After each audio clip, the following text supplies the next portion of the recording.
Inside Yale University's Voynich Rare Book and Manuscript Library sits a handwritten book cataloged simply as MS-408. It contains roughly 240 surviving pages, covered in dense lines of unfamiliar symbols, strange botanical drawings, circular astronomical diagrams, naked human figures moving through systems of pools and pipes, and illustrations that seem to show medicines, roots, and containers. The manuscript looks as though it was created to explain something. The problem is that no one can confidently say what that something is. Today, the book is known as the Voynich Manuscript, after Wilfred Voynich, the rare book dealer who acquired it in Italy in 1912. Voynich quickly realized that he had purchased something unusual. The text did not resemble Latin, Greek, Hebrew, or any other familiar writing system, and the illustrations did little to clarify what the author was trying to communicate.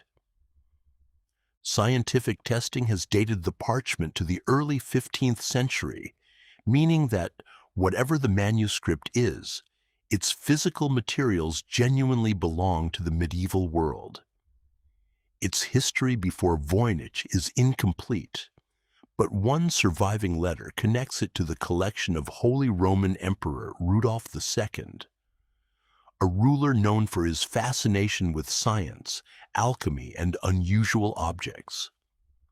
According to that account, Rudolph reportedly paid a substantial price for the manuscript, which raises an obvious question.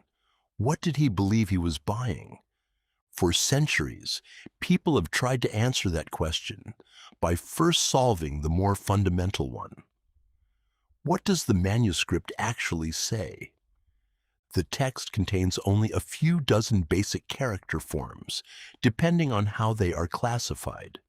These characters combine into repeated groups that resemble words. Certain symbols regularly appear in particular positions, while others rarely occur together.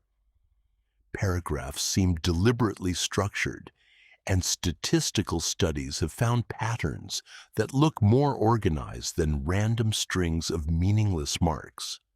In other words, the manuscript does not immediately behave like nonsense, and yet no one has successfully translated it.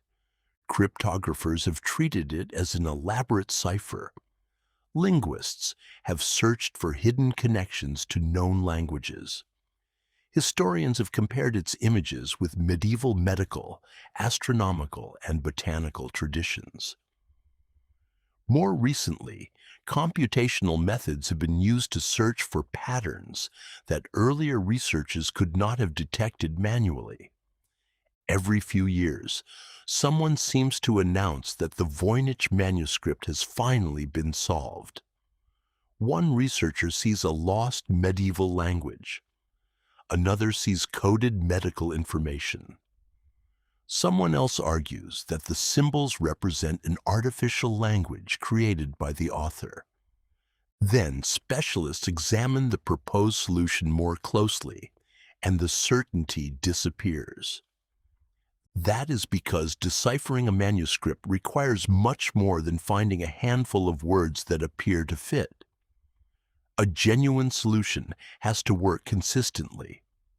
The same symbols must behave according to the same rules throughout the book, and the resulting text must make sense across hundreds of pages.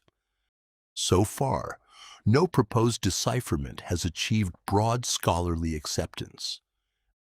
There is also another possibility, and perhaps it is the most frustrating of all. The manuscript may contain nothing meaningful.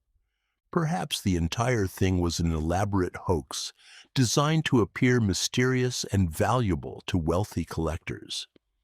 If someone knew that rulers such as Rudolph II were willing to pay extraordinary sums for rare or occult objects, a convincing fake could have been profitable. But that explanation creates its own mystery, producing hundreds of pages of structured pseudo-writing, carefully illustrated and assembled into a substantial manuscript.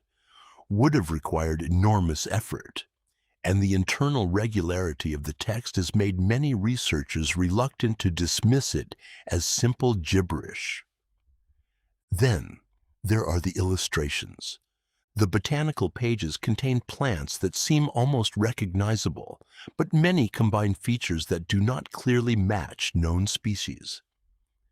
The astronomical pages contain circular diagrams and zodiac-like imagery. Other sections show small human figures immersed in green pools, connected through elaborate tubes that resemble a strange biological or hydraulic system. It feels as if the manuscript should reveal its purpose if we simply stare at it long enough. It never does. That leaves us with a remarkable object, a medieval book whose physical pages survived, whose illustrations survived, and whose writing survived almost perfectly, but whose meaning may have disappeared. More than 6 centuries after it was created, we still do not know who wrote the Voynich Manuscript, what language or code it uses, or whether the words carry meaning at all. The message survived,